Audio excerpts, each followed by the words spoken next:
दीनापुर नाम का एक सुंदर गांव था। उस गांव में हरिया नाम का एक व्यक्ति रहता था। हरिया की शादी विमला नाम की एक लड़की से होती है। विमला कामकाज में थोड़ी कच्ची थी, जिसके कारण उसकी सास हमेशा घर में उसे बात बात पर ताने मारा करती थी। एक बार विमला की सास मीना ने उससे कहा, अरे बहू, आज घर में तेरी ननद को देखने वाले आने वाले हैं। उनके लिए तुम्हें अच्छे अच्छे पकवान बनाने हैं, लेकिन याद रहे पिछली बार की तरह कुछ गड़बड़ मत कर देना, नहीं तो मुझसे बुरा कोई नहीं होगा।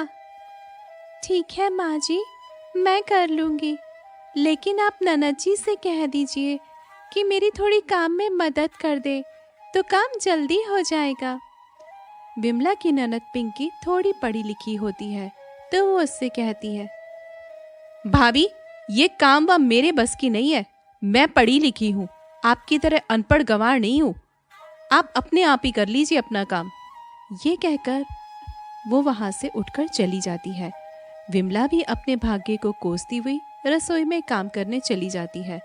वो खूब मन लगाकर सबके लिए पकवान तैयार करती है। आखिरकार वह पल आ ही जाता है जब घर में सब मेहमान आ जाते हैं। शादी की बात चलती है, तभी विमला की सास मीना उसे आवाज लगाती है, अरे बहू, जरा मेहमानों के लिए कुछ खाने पीने को ले आओ, कब से इंतजार कर रहे हैं। विमला रसोई से खाना लाती है और सबको खिलाती है। मेहमान खाना खाते ही गुस्सा हो जाते हैं। अरे अरे अरे, ये क्या बकवास खाना बनाया है आपकी बेटी ने। ऐसी बहू का खाना खाएंगे तो मर ही जाएंगे हम। छी! अरे भाई साहब, ये खाना मेरी बेटी ने नहीं बनाया है, इससे तो मेरी एक कामचोर बहू ने बनाया है। मेरी बेटी ने तो ये खाना बनाया है। लीजिए, आप खाइए, ये बहुत ही स्वादिष्ट खाना है। मीना उन्हें बाजार से लाया हुआ खाना खिला देती है और सब मजे से खाते हैं और पिंकी की बहुत तारीफ करते हैं। साथ ही विमला की हंसी भी उड़ाते हैं। देखिए जी, आपकी बेटी ने खाना तो बहुत ही अच्छा बनाया है, लेकिन आपकी बहू ने सारा मूड खराब कर दिया। मेरी आपसे एक ही विनती है, जब आप बारात लाएं तो इसे सामने मत लाइएगा। हम एक डॉक्टर भी साथ लाना पड़ेगा, क्योंकि इसके हाथ का पानी पीकर तो सभी बीमार पड़ जाएंगे। क्यों जी, क्या कहते हैं आप लोग? सही कहा ना मैंने? यह कहकर सब बहुत जोर जोर से हंसने लगते हैं और विमला रोते हुए रसोई में चली जाती है।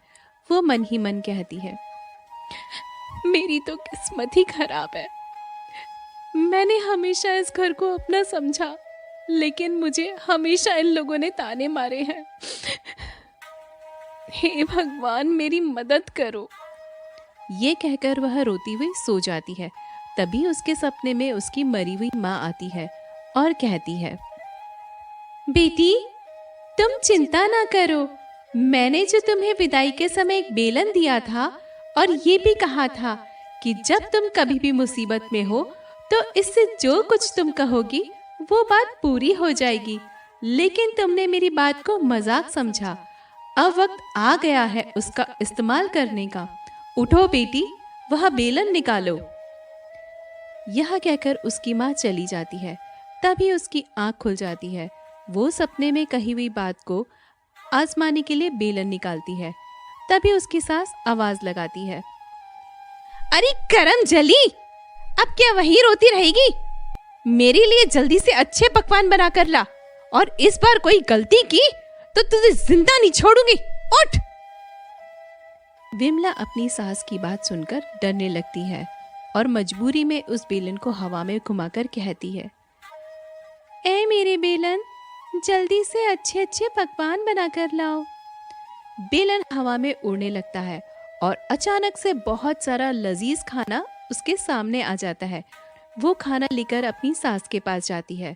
उसकी सास ये देखकर चौंक जाती है और कहती है, अरे यो करम जली, इतनी जल्दी खाना कैसे बना लिया तूने? कोई जिन्न के हाथ लग गए हैं क्या तेरे कलमुही? ला इधर जल्दी से खाना। यह कहकर मीना खाना खाती है और वो खाना खाकर चौंक जाती है और कहती है, अरे वाह, ये इतना अच्छा खाना तूने कैसे बना लिया? ये क्या कोई जादू हो गया है क्या? अरे भाग्यवान, इतना लजीज खाना कैसे बन गया? इसे खाकर तो मजा ही आ गया। क्या बात है, ऐसा मन करा है उंगलियां चाट लूं। ये देखकर विमला की सास के मन में एक विचार आता है और वो हरिया से कहती है, सुन रे हरिया, मेरे मन में एक ख्याल आया है। क्यों ना शादी का खाना इससे ही बनवाया जाए? वैसे हलवाई के पैसे भी बच जाएंगे। बोल, क्या ख्याल है? नहीं नहीं माँ, वो इतना सारा खाना कैसे बनाएगी? अगर हमने उससे इतना सारा काम कराया तो वो मर ही जाएगी माँ, ऐसा मत करना। मीना हरिया की कोई बात नहीं सुनती और अपनी जिद पर अड़ जाती है। कुछ दिन बाद घर में शादी का दिन आ जाता है और विमला रसोई में अकेली बैठी सोच रही होती है कि इतना खाना कैसे बनाएगी। तभी उसे उस बेलन की याद आती है और वह बेलन से कहती है, ऐ मेरे जादुई बेलन, आज मेरी लाज रख ले और इन मेहमानों के लिए जल्दी से खाना बना दे। बेलन हवा में उड़ने लगता है और देखते ही देखते बहुत सारा खाना अपने आप बन जाता है। यह देखकर विमला बहुत खुश होती है और वो सभी लोगों को खाना खिलाती है और सब उसकी खूब तारीफ करते हैं। मगर विमला की सास को आज उस पर कुछ शक हो जाता है और जब सब मेहमान चले जाते हैं तो वह उससे पूछती है, सुन रही कलमोही, तूने इतना सारा खाना कैसे बना लिया? जल्दी बता, नहीं तो तेरी जान ले लूंगी आज मैं। विमला उनको सारी बात बताती है, लेकिन उसकी बात पर कोई यकीन नहीं करता। विमला का पति हरिया भी उसे मारपीट करने लगता है। जल्दी बता, तुझे ऐसा क्या मिल गया है जो तू इतना जल्दी सारा काम कर लेती है?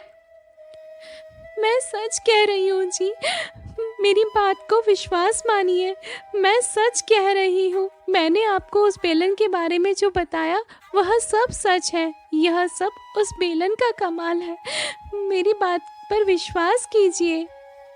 वो दोनों उसकी एक नहीं सुनते और लगातार उसे मारने लगते हैं। तभी गुस्से में आकर वो बेलन को बुलाती है, ऐ मेरे जादुई बेलन, तूने हमेशा मेरा साथ दिया है। आज इनको ऐसा सबक सिखा जिसे यह याद रखें। तभी बेलन रसोई से उड़ते हुए आता है और उन दोनों पर जमकर बरसता है और उनकी खूब पिटाई करता है। तभी बेलन बोलता है, तुम दोनों ने इस पर इतना जुल्म किया है कि इसका कोई जवाब नहीं, लेकिन अब और नहीं। अब अगर तुम लोगों ने इसे परेशान किया तो तुम लोगों की खैर नहीं है। यह कहकर वह उन दोनों के सर पर जोर जोर से मारने लगता है। अरे अरे, इसे रोको बहू, रोको बहू इसे, आज ये तो मेरी चटनी बना देगा। बहू मुझे माफ कर दो, अरे बहू इसे रोको। यह सब सुनकर विमला उस बेलन से रुकने के लिए कहती है और उन्हें माफ कर देने के लिए कहती है। बेलन रुक जाता है और रसोई में वापस चला जाता है। तभी विमला की सास कहती है, बहू हमें माफ कर दो, हमने तुम्हें बहुत कष्ट दिए हैं। हमें समझाने का इससे अच्छा तरीका नहीं था। हमें माफ कर दो बेटी, हम समझ गए हैं कि तुम्हारी रसोई कोई मामूली रसोई नहीं है। हरिया भी उससे माफी मांगता है और उसे अपनी पत्नी की तरह प्यार करने लगता है और उससे पूछता है, आखिर ये जादुई बेलन तुम्हें कहाँ से मिला? जी शायद आपको ध्यान नहीं, जब तुमने मेरी माँ से दहेज की मांग की थी तब उन्होंने यही बेलन आपको रसोई से फेंक कर मारा था। ये वही बेलन ने मेरी माँ ने मुझे विदाई के समय दिया था और उन्हीं के आशीर्वाद से मैंने यह करिश्मा किया है। अच्छा अच्छा, तो अब यह उस बुढ़िया की आत्मा इस बेलन में घुस गई है। हरिया के इतना कहते ही वह बेलन हवा में उड़ता हुआ आता है और फिर से उसके सिर पर आकर पड़ता है और कहता है, हाँ हाँ हाँ, ध्यान आया। तब भी तेरी माँ ने मुझे बहुत जोर से मारा था और आज भी वैसे ही कुटाई की है। अब मैं तुम्हें कोई कष्ट नहीं दूंगा, मुझे माफ कर दो। ये कहकर वह अपनी पत्नी से माफी मांग लेता है और दोनों मिलकर खुशी खुशी जीवन व्यतीत करते हैं। जब भी उसकी सास उसे कुछ कहती, वो तुरंत अपने बेलन से सारा काम जादू से करवा लेती। प्यारे दोस्तों, हमें जीवन में किसी को इतना कष्ट नहीं देना चाहिए जिससे किसी का दिल दुखे। याद रखें, दिल सबके पास होता है, मगर उसमें प्यार भगवान किसी किसी को ही देते हैं। इसलिए सबको खुशी देने की कोशिश करें।